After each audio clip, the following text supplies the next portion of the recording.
Tuntematon trilogiasta Tuntematon haudankaivaja. Kevättalvella nuo jalat tarpoivat uutta polkua. Kirjoittaminen teki Adoran kehon näkyväksi jälleen. Katselin häntä. Näin pitkästä aikaa hänen lantionsa, vyötärönsä, rintakehän, selän, niskan, leuan, korvat, nenän, silmät.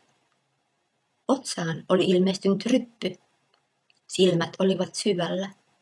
Ne olivat alakuloisen ihmisen silmät. Eksyneen, poissa olevan ihmisen silmät, mutta ne olivat silmät. Hän oli jälleen luuta, verta, nahkaa, hermosäikeitä, lihaa ja rasvakudosta. Jalat iloitsivat, minä iloitsin. Möhkiäinen hyrisi tyytyväisyyttä. Kadonnut ruumis oli löytynyt, tullut näkyväksi jälleen. Adora oli täällä. Vai oliko sittenkään?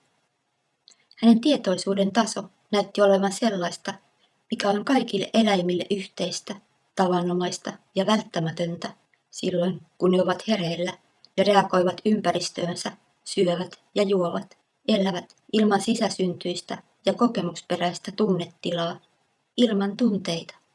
Onko se totta? Mietin ja katsoin möhkiäistä. Kyllä möhkiäisellä oli tunteita, suuria tunteita. Tietoisuus oli kuitenkin muuttanut muotoaan.